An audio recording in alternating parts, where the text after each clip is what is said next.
Vem cá, você não tem noção do tamanho da bronca que tá rolando no Brasil, tá? Então, assim, a gente não precisa nem ficar inventando coisas, né? Tem gente que fala, o pessoal que fala na internet precisa ficar inventando coisa para dar clickbait.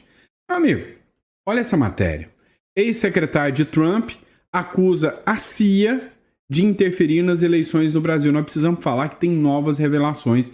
Veio ontem na Câmara dos Deputados.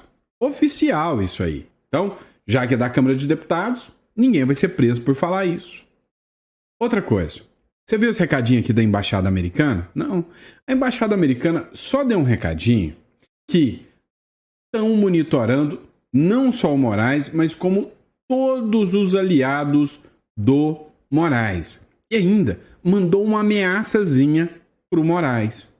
Eu preciso ficar inventando coisa? Tá na Globo News, tá no site oficial da Embaixada, tá no Metrópolis, tá dentro da Câmara dos Deputados. Meu amigo, a novela tá pegando fogo. Outra, Moraes foi acusado de violar legislação brasileira, a LGPD, para prender o pessoal do 8 de janeiro. Dá para sentir o cheiro de anulação dos processos, não é nem anistia mais, é anulação. E nós vamos falar sobre isso. Acha que tá pouco? Calma. A oposição diz que encontrou uma brecha. Junto com os líderes, está mandando os líderes contra o Alcolumbre para forçar o impeachment do ministro Alexandre de Moraes. Então, eles encontraram uma brecha e disse que é possível, superar a recusa do Davi Alcolumbre. E tem muito fundamento jurídico o que a oposição está articulando agora. É pouco? Não, você achou pouco? Tá bom, então tem mais. Imagina só, o Lula meio que expulsou todas as big techs do Brasil. Você acha que a gente está avançando para um autoritarismo, para um país retrógrado, atrasado ou não? O Lula disse, se vocês não quiserem ser regulados por mim, que saiam do Brasil. Tá expulsando todo mundo agora. Você já imaginou, você, empresário, negociante, sem o WhatsApp, sem Facebook, sem Instagram? Pois é exatamente isso que eles querem. É pouco? A Globo News mudou o tom. Não seremos mais de esquerda. Seremos agora um jornal mais à direita, vamos ser um jornal defensor da direita e nunca mais vamos falar o tal de extrema direita. Eles já não falam mais. Aí já foi bom para você, né? Deu para sentir a mudança de muita coisa. E aí, ainda, para variar, tem, né, o vice, o sênior da diplomacia, mandando um recado para o ministro Alexandre de Moraes. Eu não preciso inventar nada. É só mostrar para vocês o que está acontecendo. É só pesquisar, investigar e mostrar o que está acontecendo. Tá? Então fica aí que eu vou te mostrar tudo isso aqui. Hoje é dia 7 de agosto. Grava essa data. Faltam 30 dias.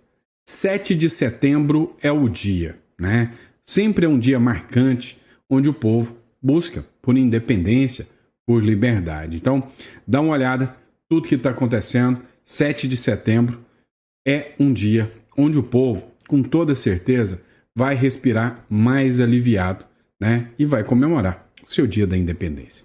Vamos para cima? Vamos entender tudo que está acontecendo? Então, vem comigo e bora de matéria. Peraí. Esquece de se inscrever no canal, não? Isso ajuda pra caramba. A gente vai bater nossa meta de 2 milhões de seguidores até 7 de setembro. Vamos pra cima. Olha, o ex-secretário do Donald Trump, ele acusou a CIA de interferir, né, nas eleições do Brasil. Mike Pence, que é ex-funcionário lá do Departamento do Estado norte-americano, da CIA, né, do governo norte-americano, ele acusou a CIA, que é a Agência Central de Inteligência, de ter investigado o Bolsonaro, criar relatórios para poder enfraquecer o Bolsonaro e articular, né, contra as eleições aqui, né? Inclusive, ele usa argumentos sobre umas caixinhas brancas, que a gente ainda não pode falar, durante essa entrevista na Credem, e diz que teve tecnologia chinesa para interferir em tudo isso. A diferença aqui é que dessa vez foi dito por um americano dentro da Credem, ou seja, uma comissão oficial da Câmara dos Deputados. E aí o interessante é que, será que redes sociais serão banidas por publicar isso? Será que o Metrópolis terá a possibilidade de concessão cassada? Porque quando a Jovem Pan ainda era de direita, e ela denunciou coisas nesse sentido, inclusive um tal de um argentino, pediram até a cassação da concessão da Jovem Pan. Agora, é o jornal Metrópolis, por quê? Porque é um dado oficial. E aí o grande detalhe é que agora não é um argentino, né? É um americano. Olha só, o Vinícius Carrion republicou isso aqui, ó. O ex-secretário de Donald Trump acusa a CIA de interferir nas eleições. O Mike Pence, ex-funcionário do Departamento de Estado dos Estados Unidos, durante o primeiro governo Trump, acusou a CIA, a Agência Central de Inteligência, de utilizar uma organização não governamental para interferir nas eleições do Brasil em 2022. A declaração aconteceu nesta quarta-feira durante uma audiência na Comissão de Relações Exteriores e Defesa Nacional, a CREDEM, da Câmara dos Deputados. Escuta, se acontecer, literalmente, de 2026, dar uma guinada à direita, eu tenho até dó do que vai acontecer com esse pessoal da esquerda. Que aí vai ficar difícil, né, esconder todas as provas, né? Se hoje acusam o Bolsonaro de uma tentativa de golpe e abriram um precedente para isso, imagina amanhã se realmente alguém de direita vencer e for buscar provas. Aqui não vai faltar provas, segundo o Mark Pence e com o próprio governo americano investigando tudo isso. O bicho tá pegando. E aí a gente tem que analisar ainda. Os americanos estão de olho no ministro do Supremo, Alexandre de Moraes. Dá uma olhada nessa matéria que foi publicada aqui pelo Vinícius Carrion. Urgente. O subsecretário do Departamento de Estado dos Estados Unidos afirma que eles estão monitorando de perto os aliados de Moraes e recomenda fortemente que não auxiliem o magistrado. Ele escreveu o seguinte: o ministro Moraes é o principal arquiteto do complexo de censura, perseguição direcionada a Bolsonaro e seus apoiadores. Os flagrantes abusos de direitos humanos cometidos por Moraes lideram uma sanção global Magnitsky do presidente Trump. Os aliados de Moraes na Suprema Corte e em outros lugares são fortemente aconselhados a não auxiliar ou encorajar o comportamento sancionado de Moraes. Estamos monitorando a situação de perto. Ou seja, estamos de olho. Lembra daquele do Zorra Total? Tô de olho no senhor. Lembra disso? Então, é aí, né? Estados Unidos e a própria embaixada republicou já em português, tá? Ó, estamos monitorando a situação de perto, né? De perto. Olha, a grande verdade é que estão, né, de olho, sim. Deu repercussão, matéria do R7. Os Estados Unidos ameaçam aliados de Moraes a não apoiarem o ministro.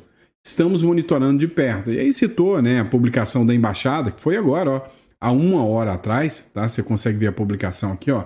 Há 1 hora atrás, os Estados Unidos ameaçou os aliados do Moraes, Alexandre de Moraes, a não apoiar nem facilitar a conduta de Moraes, do ministro. A publicação foi feita nas redes sociais na manhã desta quinta-feira. O Globo também repercutiu: a Embaixada dos Estados Unidos ameaça aliado de Moraes. A Embaixada dos Estados Unidos no Brasil publicou nesta quinta-feira uma nova mensagem em suas redes sociais criticando o ministro Supremo Alexandre de Moraes.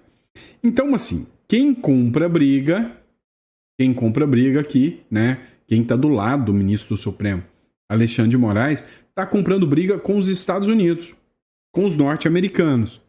É uma briga que vale a pena? Você acha que o Alcolumbre não está olhando isso de perto? Você acha que o próprio Hugo Mota não está olhando isso de perto? Você acha que alguns ministros do Lula, que estão no governo Lula, não estão olhando isso de perto e pensando: ser bobo, vou comprar essa briga não, que quem pode se lascar sou eu? Então, meu amigo, eu acho que até alguns ministros do STF vão recuar. O Barroso já deu sinais de recuo claros. vamos estar acompanhando tudo isso, né? Essa novela tá interessante de assistir. Agora olha lá, você viu que saiu uma publicação que tá indo de leve ainda, né? Nos noticiários brasileiros, mas já estão começando a tomar um certo corpo aí. Moraes violou a Lei Geral de Proteção de Dados em investigação sobre o 8 de janeiro, diz relatório. Agora o negócio começa a ser documentado. O material produzido por jornalistas cita o uso de dados sensíveis da Justiça Eleitoral por gabinete do ministro. A equipe do ministro Alexandre de Moraes violou a LGPD durante as investigações relacionadas aos eventos de 8 de janeiro de 2023, segundo a organização norte-americana Civilization Works, que se define como defensora de valores liberais democráticos. O relatório foi produzido por David Agape e Eli Vieira e publicado na segunda-feira como uma reportagem no site Public, né? Segundo os relatos dos jornalistas, o gabinete de Moraes acessou irregularmente, dados biométricos e informações de redes sociais para investigar participantes da invasão dos prédios dos três poderes. Na prática, o que se diz sobre a ação do ministro Alexandre de Moraes e seus aliados é que eles simplesmente se baseavam na opção política dessa pessoa. A pessoa participou de manifestações e já tinha feito postagem nas redes sociais, era cadeia. 17 anos. Eles chegaram a errar nomes de pessoas e teve gente que ficou injustamente presa por mais de 21 dias de forma errada. Teve vendedor que foi para vender e aí eles olharam que esse cara tinha uma tendência pró-bolsonarista, mandaram para cadeia. Isso é justiça?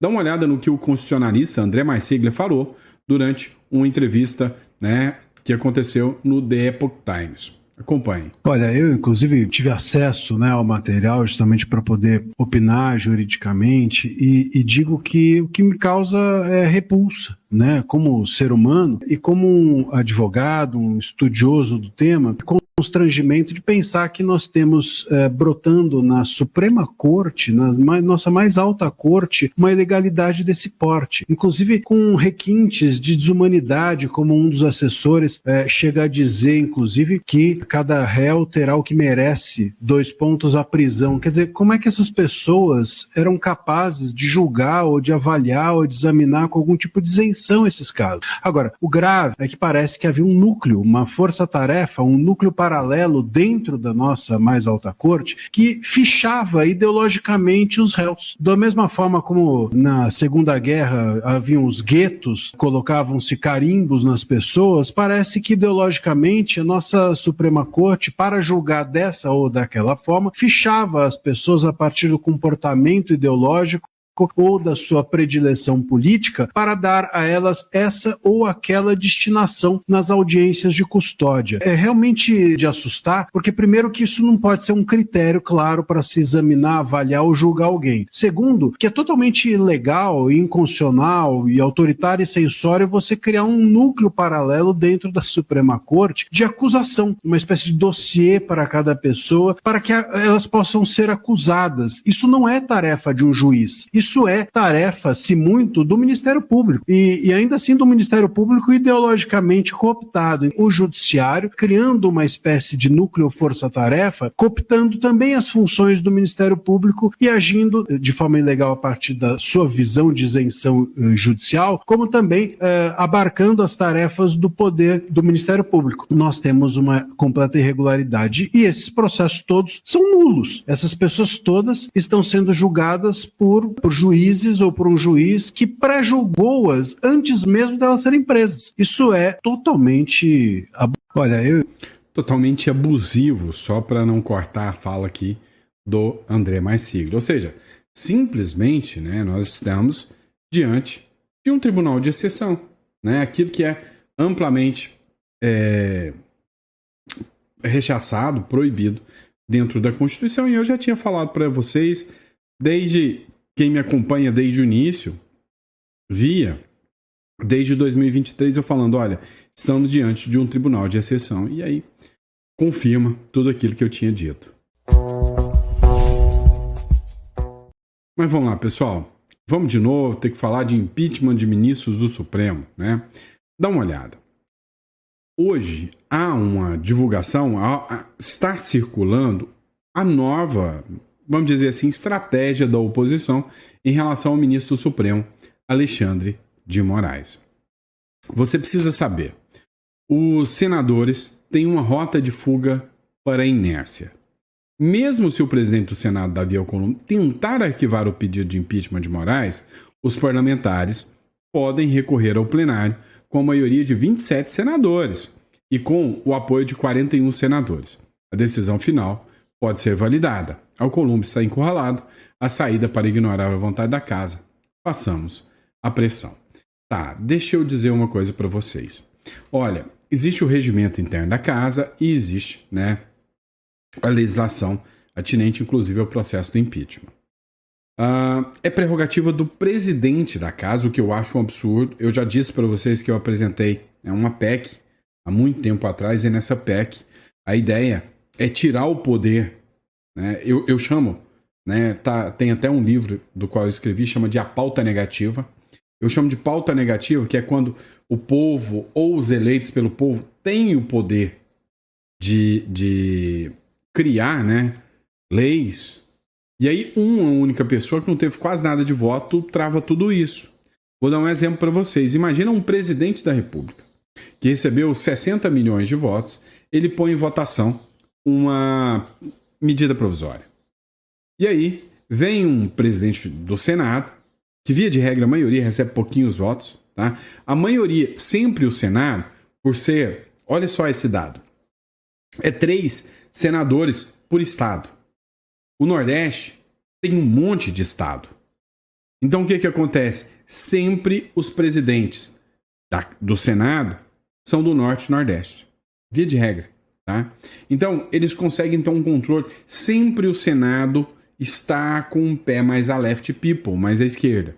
Por quê? Por causa dessa disparidade, tá? E devia ser proporcional, assim como os deputados, à população, tá? Mas não é. Então o que acontece? Vem um presidente, apresenta uma medida provisória de 60 milhões de votos, o presidente do Senado, que Davi Alcolumbre, se tiver, sei lá, 50 mil votos, 30 mil votos, não sei, mas com pouquíssimos votos, o presidente do Senado simplesmente, né, vai lá e bloqueia o presidente da casa, né, ou seja, bloqueia o presidente da República, quer dizer. Mas olha só um detalhe, tá? A Lei 1079 trata do impeachment, né, trata do regimento interno do Senado. Ela confere exclusivamente ao presidente da casa a competência para avaliar se a denúncia, né, é válida ou não é válida. E ele decide se ela vai ser arquivada ou se ela vai ser encaminhada. É o regimento da casa que diz isso. O que é o problema? Não tem prazo, né? Não existe definição de prazo para que ele faça isso. Ele pode engavetar, né? Na época, eu lembro que o pessoal chamava o Maia de engavetador geral da República, porque ele segurava um monte de pautas. Agora, caso o presidente do Senado arquivar algum processo, cabe recurso. E aí, nesse recurso, 27 senadores têm que assinar o recurso. E cabe à casa, através de 41 senadores, que é a maioria simples, né? 27 senadores é 1/3 da casa. Então vamos dizer, enquanto o Davi Alcolumbre só segura o processo, ninguém pode fazer nada. Se ele arquivar o processo, cabe recurso. E se for para o recurso, eu preciso de 1/3, que é 27 senadores. E se desses 1/3, metade, né, do Senado, que é 41, encaminhar o recurso e o recurso for aprovado, a denúncia segue para a comissão especial e começa o impeachment. E é exatamente isso. Está havendo uma pressão para que o Davi Alcolumbre, se houver, né, uma pressão dos Estados Unidos e resolver ceder, o Davi Alcolumbre ele vai arquivar e vai dizer pro STF, não, eu não coloquei impeachment contra vocês. Ele arquiva, e aí desse arquivamento fazem o recurso, 41 que já tem a maioria aceita. E se aceitar, aí anda o impeachment do ministro do Supremo, sem o Alcolumbre precisar colocar a assinatura dele. Mas aí é acreditar que o Alcolumbre está fechado com a oposição. Também não acredito que isso vai acontecer. Vem cá. Se tem um sujeito que tá a fim de afundar a República das Bananas, né? Tá querendo fazer a gente virar uma banana split, né? É o Lula. Olha, o Lula mandou recado. Se as Big Techs não quiser regulação, que saiam do Brasil, meio que expulsou as Big Techs.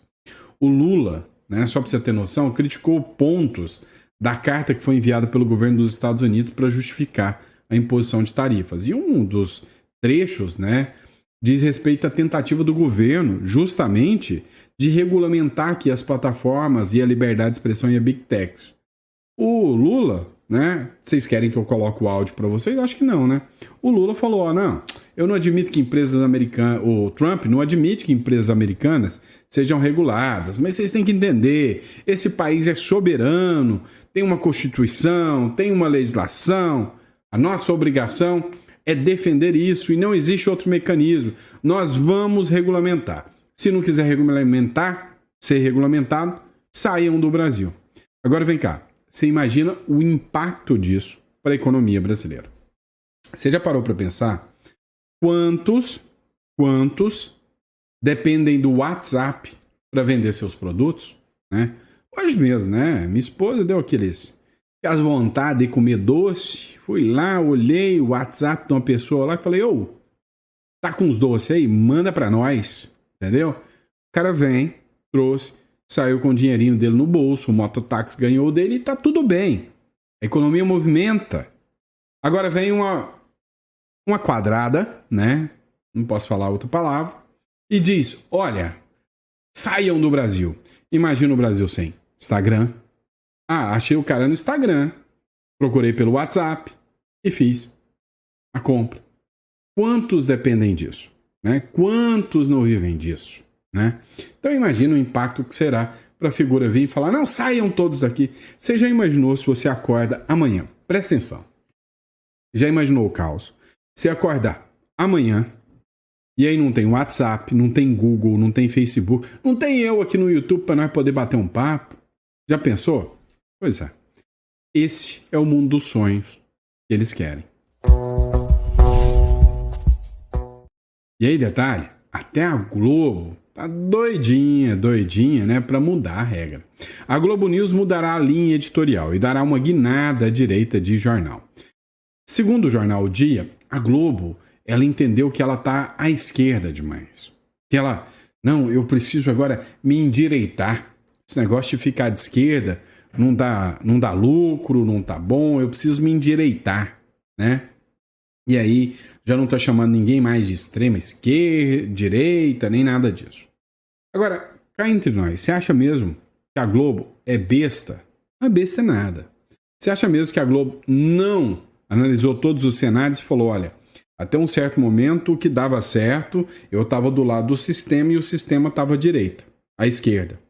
Agora, a direita vai chegar com tudo. Eu tenho uma teoria de que isso aqui vai acontecer. O Donald Trump falou que não quer mais reeleição. Mas olha só, no seu lugar, ele tem a intenção de colocar J.D. Vance, que é o seu vice. O Trump apoia J.D. Vance como sucessor e cogita uma composição com Marco Rubio, porto seguro para conservadores, tormenta para esquerdistas, aliados à ditadura. Você acha que isso aí foi um recado para alguém? Lógico que foi. Durante um evento oficial no auditório South Curve, né, na Casa Branca, o presidente Donald Trump cravou aquilo que já era esperado nos bastidores. Não quer ser candidato em 2028. Mas no seu lugar, ele indicou o nome de James David Vance, J.D. Vance, né? O J.D. Vance, atual vice-presidente da República, como nome favorito à sucessão dentro do partido. E aí vem cá entre nós.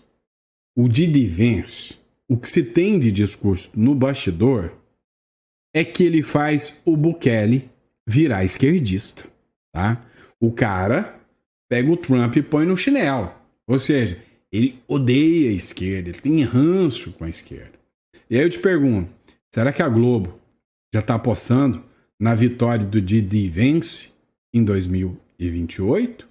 Ou já acha que o Trump já vai fazer, né, o estrago automático? A Globo, inclusive, começa a abolir o termo extrema-direita dos seus programas. E aí, segundo o jornalista Ricardo Feltrin, o canal Globo News emitiu diretrizes para todos os seus âncoras e jornalistas. Não é mais para usar o termo extrema-direita. Agora, né, não pode mais falar extrema-direita, é para articular e colocar matérias sobre a direita. Não mais atacar o Bolsonaro. Deu para entender o bicho pegando? E aí vem uma matéria da Gazeta do Povo, ó, vaza toga, expõe o sistema chinês de morais no TSE e no STF. Aos poucos, né? O povo está sabendo tudo que está acontecendo, ou seja, eles estão sendo expostos. Então, meu amigo, aos poucos, ainda dá para ter uma certa esperança. As coisas estão mudando. E aí, inclusive, vamos falar de duas cartinhas que, há 6 meses, essas duas cartinhas eram impossíveis de serem feitas. 6 meses atrás. Não. Há 3 meses atrás, você não ia ver essas duas cartinhas, mas hoje você vê. Vamos olhar? Vamos lá. O Felipe Santa Cruz, que é o ex-presidente da OAB, ele fez uma postagem polêmica, né? Polêmica para não falar o mínimo. Ele falou que tinha que dar uma bala na nuca do Jair Bolsonaro, mas é amor, tá? Não pensem que é discurso de ódio, não pensem, né, que ele poderia estar, igual aconteceu no caso do Alexandre de Moraes, quando alguém escreveu alguma coisa lá, que poderia estar instigando o assassinato do Bolsonaro. Não tem nada a ver, não. É gente boa, tá? O que acontece? Dessa vez, já foi a maior ação já movida contra um advogado na história da OAB, pelo número de signatários e pela repercussão institucional envolvida. Ou seja, mais de 700 advogados, e eu ainda acho pouco ainda, assinaram uma representação contra o Felipe Santa Cruz para ele perder a OAB, né? Assim, é pouco ainda, tá? Porque a quantidade de advogados que tem, né? Mas assim, aos poucos, o povo já está cansando desse discurso deles, né? Aos poucos, esse discurso de ódio travestido de amor, de dar uma bala na nuca, uma boa pá, uma boa cova, não convence mais ninguém. A gente sabe que vocês não são turma de amor nenhuma. Pelo contrário, vocês pregam o fim de quem tem amor à família, de quem tem amor à pátria. Pelo amor de Deus. Quer saber de uma outra carta? Essa eu quero ver se você assina, tá? Ó, eu quero apresentar para vocês uma carta. Fique Barroso. Será que vocês assinariam? Porque o Barroso falou que quer sair da Suprema Corte. E eu vou sugerir vocês que assinem uma carta para que o Barroso não saia. Vocês assinam? Porque a carta diz o seguinte: fique Barroso. Uma carta aberta cobra que o ministro do STF não fuja da crise que ele criou. Fica, espera para ver o que o Trump vai fazer.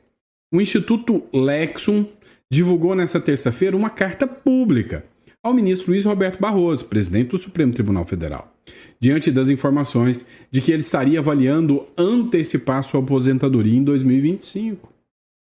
O documento, que circula acompanhado de um abaixo-assinado virtual, faz um duro apelo. Fique, Barroso. Tenha coragem de assistir ao fim de tudo aquilo que você começou. Bom, o Instituto Lexus acredita que isso vai acabar. A manifestação vem à tona no momento em que o Supremo enfrenta sua mais dura, grave crise de legitimidade institucional, amplamente associada às posturas ativistas e politicamente engajadas de ministros como Barroso, frequentemente criticado por abandonar a função jurisdicional para adotar uma atuação com viés político e ideológico. Mas você sabe por que pode ser que o próprio Barroso esteja interessado em sair? Matéria do Opinião Espírito Santo. Barroso, cuja família detém negócios nos Estados Unidos, avalia a renúncia do STF para evitar sanções e teme um efeito cascata da radicalização de Moraes. Você tem noção do impacto milionário que os ministros do Supremo terão, o impacto gigantesco que eles terão caso as sanções do Trump cheguem? Pois é, vai ser grave, vai ser tenso, tá bom? Pessoal, vamos lá. Muito obrigado pela confiança, pela credibilidade. Recadinho rápido para vocês aqui. Você já parou para pensar que no meio desse imbróglio todo, sempre é bom ter um plano B? Você tem seguro de vida? Você tem seguro de vida? Ou já pensou em fazer um seguro de vida? Acha necessário um seguro de vida para dar maior garantia e credibilidade para sua família? Pois é. E seguro liberdade? Você já parou para pensar em um seguro liberdade? Para pensar se o pessoal do 8 de janeiro já tivesse uma segunda residência, por exemplo. Já parou para pensar? Então, o que eu falo para vocês? O Uruguai hoje é a forma de você ter uma segunda residência, uma segunda cédula de identidade, um green card, mais barato e mais rápido de todos os países. E é logo ali. Se você precisar, hoje ou amanhã, atravessar do Brasil para lá, você atravessa em fronteira seca, tá logo ali. Imagina se os presos do 8 de janeiro, que para mim saíram para manifestar. Você imagina o vendedor de bandeiras que foi preso só porque um juiz foi lá e olhou uma postagem dele de 2018. Se ele não tivesse que sair do Brasil, fugir para a Argentina, para ser um ilegal lá, sem cédula, sem capacidade de arrumar um emprego, nem nada nesse sentido. Pois é, é um seguro de liberdade. Você chega num país com cédula, com possibilidade de abrir contas bancárias em dólares, não vinculadas ao seu CPF, sem contar da proteção que isso pode te gerar. Então, se isso é interessante para você, tá aqui, ó. Clica aqui na descrição, tá o link aqui. Aí, se é interessante, você já tem um patrimônio alto, constituir uma holding, estruturar o seu patrimônio, é de cá. Se você já acha que é mais interessante você ter a cidadania uruguaia, a residência uruguaia e no futuro uma cidadania, uma liberdade a mais, um seguro liberdade, você clica em imigração, tá bom? Ó, tem um custo R$100 a consulta devido à quantidade de pessoas. A gente está ampliando aqui para poder ter mais gente para atender, mas está levando aí no mínimo umas 2 semanas para a gente poder conseguir marcar a consulta, tá bom? Grande abraço, pessoal. Fiquem com Deus e eu vejo vocês no próximo editorial.